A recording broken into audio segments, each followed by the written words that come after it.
আসসালামু আলাইকুম। আজকে আমরা পদার্থবিজ্ঞান প্রথম পত্রে নিয়ে আলোচনা করব পঞ্চম অধ্যায় কাজ, শক্তি ও ক্ষমতা এই টপিক নিয়ে। তো আমরা কাজ বলতে কি বোঝাই এটাকে একটু জানার চেষ্টা করি। আমরা প্রথমে তিনটা উদাহরণ দেব। তিনটা উদাহরণের সাহায্যে আমরা কাজটাকে সুন্দর করে বুঝবো। তো আমি এখানে তিনটা চিত্র আঁকিয়েছি। প্রথম ক্ষেত্র, দ্বিতীয় ক্ষেত্র, তৃতীয় ক্ষেত্র। প্রথম ক্ষেত্রে আমরা দেখতে পাচ্ছি একটা ব্লককে টেনে নিয়ে যাওয়া হচ্ছে। কোনো একজন এর বল দিয়ে টানছে এবং সরণ হচ্ছে, একটা সরে যাচ্ছে সামনের দিকে। ২ নম্বর ক্ষেত্রে দেখতে পাচ্ছি যে একটা গাড়ি উপর থেকে নিচের দিকে নামছে, ইঞ্জিনটা বন্ধ আছে, অর্থাৎ গাড়িতে কোনো বল প্রয়োগ করা হচ্ছে না, এক্সিলারেটর চাপ দেওয়া হচ্ছে না, গাড়িটা শুধু সরে যাচ্ছে, মানে কোনো বল প্রয়োগ করা হচ্ছে না, বল জিরো কিন্তু সরণ আছে। ৩ নম্বর ক্ষেত্রে এখানে দেখাচ্ছি যে একটা ব্যক্তি দেয়ালে ধাক্কা দেওয়ার চেষ্টা করছে, অর্থাৎ বল প্রয়োগ করছে কিন্তু দেয়ালটা সরছে না, অর্থাৎ এখানে কি হচ্ছে, সরণটা শূন্য, বল প্রয়োগ করছে কিন্তু সরণ নেই। আমরা এখান থেকে দেখব যে কোন ক্ষেত্রে কাজ হবে, কোন ক্ষেত্রে কাজ হবে না। তো এখানে আমরা দেখব যে যদি বল প্রয়োগ করি এবং তার সাথে সরণ থাকে, সেই ক্ষেত্রে শুধুমাত্র কাজ হবে। বাকি দুই ক্ষেত্রে কাজের পরিমাণ W=0 হবে। কেন 0 হবে? শর্ত হচ্ছে বল প্রয়োগ করতে হবে এবং তার সরণ করতে হবে। যদি ঘটে তাহলে সেটাই কাজ হবে, আদারওয়াইজ কাজ হবে না। এক্ষেত্রে দেখো গাড়িটা সরছে, কোনো বল প্রয়োগ করা হচ্ছে না, এজন্য কাজের পরিমাণ 0। এক্ষেত্রে বল প্রয়োগ করা হলে সরণ 0, এজন্য কাজের পরিমাণ 0।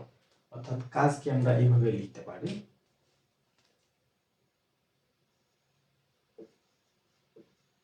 কাজ বল ও সরণের গুণফলকে কাজ বলে। এটা কাজের সবচেয়ে সহজ সংজ্ঞা। এখন যদি আমরা আরো ভালোভাবে কাজকে বুঝতে চাই, উপাংশ দিয়ে বুঝতে চাই, তাহলে এটাকে এভাবেও সংজ্ঞায়িত করা যায় যে বল ও বলের দিকে সরণের উপাংশকে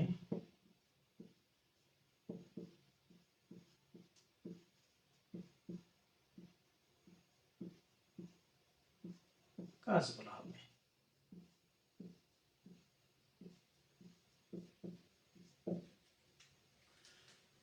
মনে করি F বল প্রয়োগের ফলে বস্তুটির সরণ S হল, তাহলে আমরা কাজ কি বলবো? তাহলে আমরা কাজ W বলবো F ইন্টু S, মানে কি বল গুণ সরণ। বল গুণ সরণ, এখানে বল এবং সরণ দুটোই কিন্তু ভেক্টর রাশি। এখানে আরেকটা কথা দেখো যে এখানে ফোর্স দেওয়া হচ্ছে, ফোর্স দেওয়ার কারণে এই ফোর্সটাকে দুটো উপাংশে এখানে ভাগ করা যাবে। একটা হচ্ছে অনুভূমিক উপাংশ, এই বরাবর কাজ করবে, আর একটা হচ্ছে উলম্ব উপাংশ, যেটা উলম্ব বরাবর কাজ করবে। অনুভূমিক উপাংশ এখানে আমরা বলের পাবো F cos থিটা, আর উলম্ব উপাংশে আমরা এখানে পাবো F sin থিটা। এই ব্লকটার যেহেতু একটা ওজন আছে, এই ওজনটা নিচের দিকে কাজ করবে। আমরা জানি বস্তুর ওজন নিচের দিকে কাজ করে সবসময়। এই ওজন নিচের দিকে কাজ করার কারণে এই এফ সাইন থিটাটা ভ্যানিশ হয়ে যাবে, শুধু থাকবে কি এফ কস থিটা। অর্থাৎ এই এফ কস থিটা বলের উপাংশের কারণে বস্তুটি সামনের দিকে যাবে, বস্তুটি সামনের দিকে যাবে। তাহলে আমরা এখানে এভাবে লিখতে পারি এখন যে সরণ থাকবে গুণ বল, না লিখে বলের উপাংশ লেখা যায়। তাহলে এটা আমরা কি লিখতে পারি, এটাকে সরণ গুণ, এটা হচ্ছে বলের উপাংশ, সরণের দিকে বলের উপাংশ, সরণের দিকে বলের উপাংশ। এখন আমরা এটা কিভাবে লিখতে পারি যে F into S cos theta, এটাকে তাহলে লিখতে পারবো যে বল গুণ বলের দিকে সরণের উপাংশ, এটা বলের দিকে সরণের উপাংশ,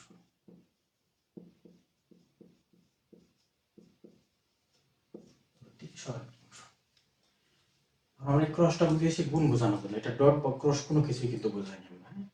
তাহলে এখানে আমরা এখন লিখতে পারবো এফ এস cos থিটা। আমরা জানি যে cos থিটা যদি গুণিতক হয় তাহলে সেটাকে ডট গুণন বলা হয়, এফ ডট এস। আচ্ছা, W equal to F dot S. এখন তোমাদের মনে হতে পারে যেহেতু বল এবং সরণ দুইটাই হচ্ছে ভেক্টর রাশি, তাহলে কাজটা স্কেলার রাশি হবে নাকি ভেক্টর রাশি হবে? কাজটা কিন্তু এখানে স্কেলার রাশি। কাজ কি? কাজ স্কেলার রাশি, এটা যদি ভুল না হয়। কাজটা স্কেলার রাশি, যদিও দুটো ভেক্টর রাশির গুণফল কাজ। কারণ কাজের যদি মাত্রা এবং একক বের করে নিই তাহলে কি হবে দেখো, মাত্রা বের করবো আমরা, তাহলে কি হবে বলের মাত্রা এবং সরণের মাত্রা, বলের মাত্রা গুণ সরণের মাত্রা। মাত্রা মানে আমরা ক্যাপিটাল অক্ষর দিয়ে লিখি, বলের মাত্রা আমরা জানি এম এল টি ইনভার্স 2, সরণের মাত্রা হচ্ছে এল। তাহলে এটাকে আমরা যদি লিখে ফেলি তাহলে কি পাবো, এল এল এল স্কয়ার হয়ে যাবে M L square T inverse 2। এবার যদি আমরা একক বের করে নিয়ে আসি, কাজের একক কি হবে, বলের একক বা সরণের একক, বলের একক গুণ সরণের একক।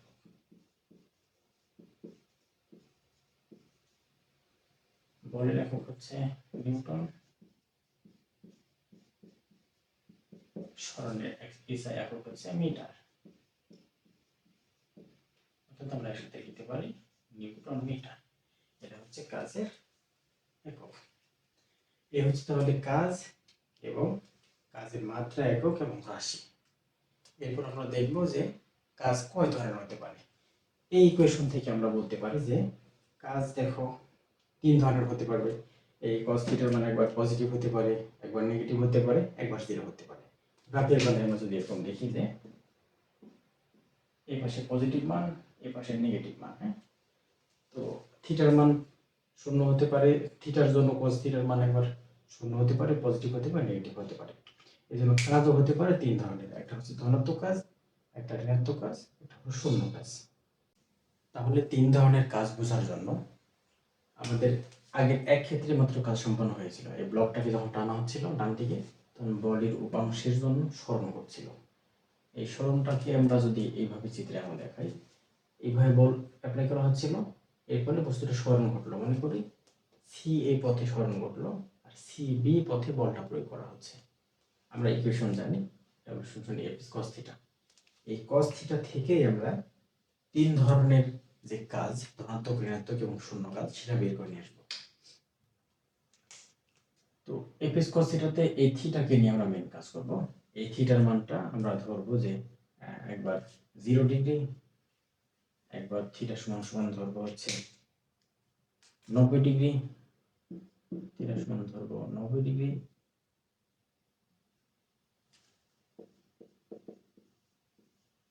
একবার থিটা সমান সমান ধরবো 180 ডিগ্রি।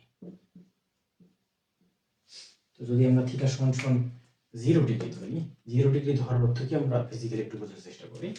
মনে করি এইভাবে বস্তুটা আছে, এখানে কোনো কিছু মাটিতে গেড়ে দেওয়া আছে, আমরা চাচ্ছি এইটাতে দড়ি লাগিয়ে এটাকে টানবো আমরা, হ্যাঁ।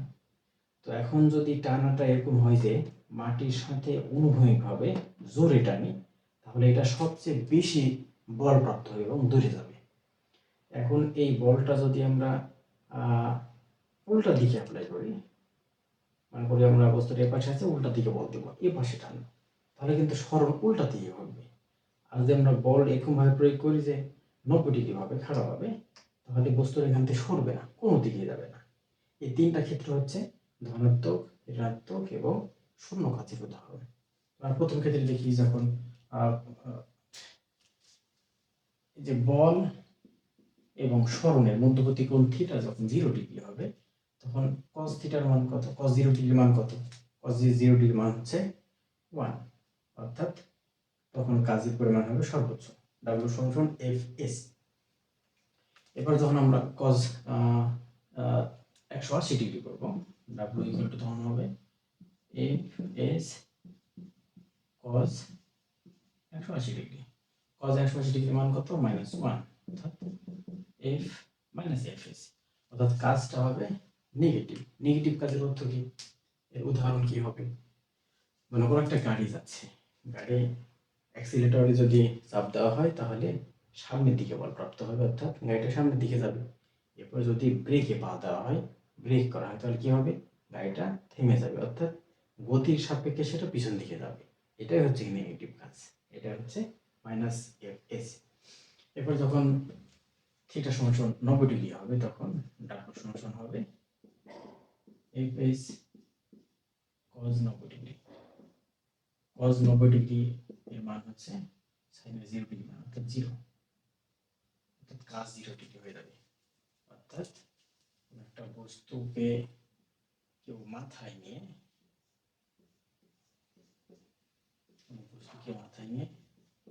কেউ যদি দাঁড়িয়ে থাকে, মনে করি এটাকে মাথায় নিয়ে দাঁড়িয়ে আছে, যত ভারী হোক না কেন, যতক্ষণই দাঁড়িয়ে থাকুক না কেন, বল অ্যাপ্লাই করছে কিন্তু সরণ তো 0, মানে কি কাজের পরিমাণ 0 হবে। শূন্য কাজ আরো কয়েকভাবে হতে পারে, আরো 2 ভাবে হতে পারে। এই ইকুয়েশন থেকে আমরা ব্যাখ্যা পেতে পারি। যেমন যদি এরকম হয় যে এই সমীকরণে থিটার মান তো আমরা 0 করলাম একবার, তাই না? এস এর মানও 0 হতে পারে, এফ এর মানও 0 হতে পারে। এই 3 ক্ষেত্রে কাজের মান 0 হতে পারে। অর্থাৎ এটা 1 নম্বর ক্ষেত্র গেল। 2 নম্বর ক্ষেত্রে বলতে পারি যে এস 0 হলে W equal to F into 0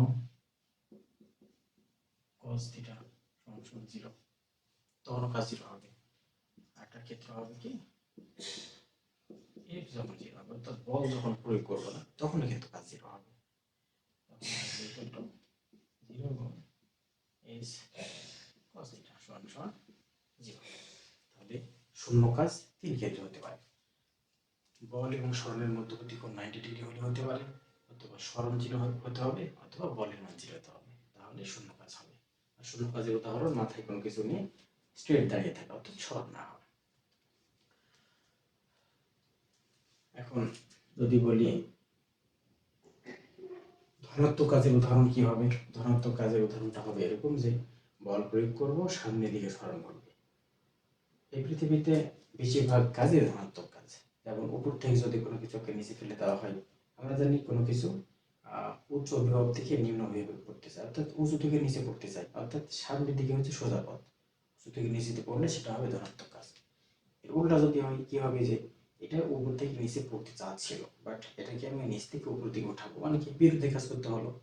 অর্থাৎ টেবিল থেকে যখন কোনো কিছু নিচ থেকে যখন কোনো কিছু টেবিলে উঠাবো, তখন সেটা হবে ঋণাত্মক কাজের উদাহরণ। অর্থাৎ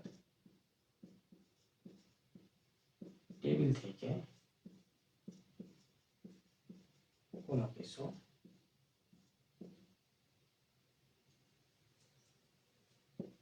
আরো উপরে